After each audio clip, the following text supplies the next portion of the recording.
Zeus, le maître de l'Olympe, a prononcé une sentence qui épargne la vie d'Ulysse. Qu'il souffre 1000 maux, a-t-il dit, mais qu'il ne perde pas la vie.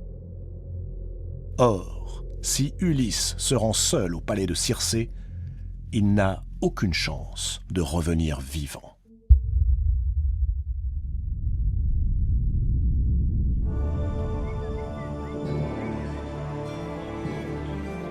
Ulysse arrive en vue de la demeure de Circé.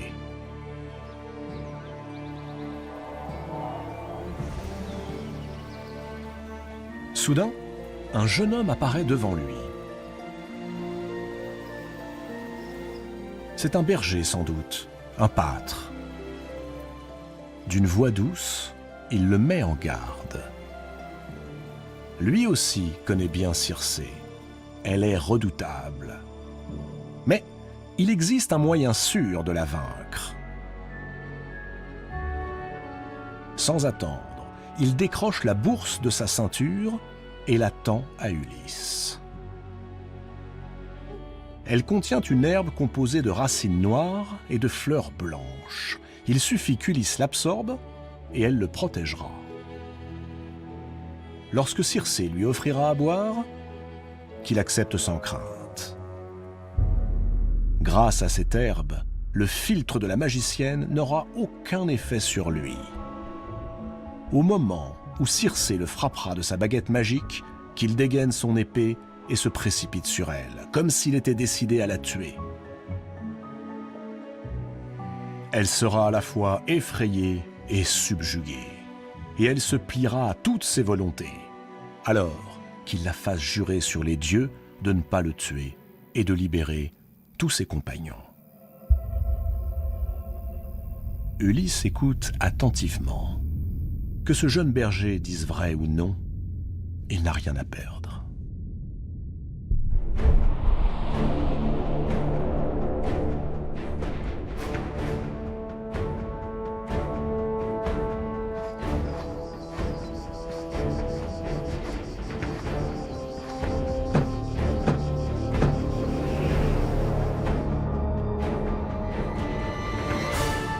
Circé est là, majestueuse. Elle invite Ulysse à prendre place sur l'un des sièges. Ulysse, fasciné, accepte. Elle lui sert le funeste breuvage. Ulysse hésite. Un bref instant, il se demande si le berger lui a bien dit la vérité. Et puis, il se lance. Il vide sa coupe. Circé soulève alors sa baguette, prête à frapper.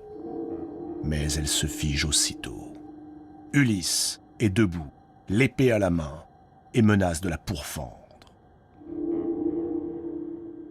Circé le dévisage comme on dévisage une créature d'un autre monde. Jamais aucun mortel n'avait résisté à son philtre. Elle le scrute. Ce visage, ces traits, elle les reconnaît. C'est Ulysse, le roi d'Ithaque, le héros de la guerre de Troie.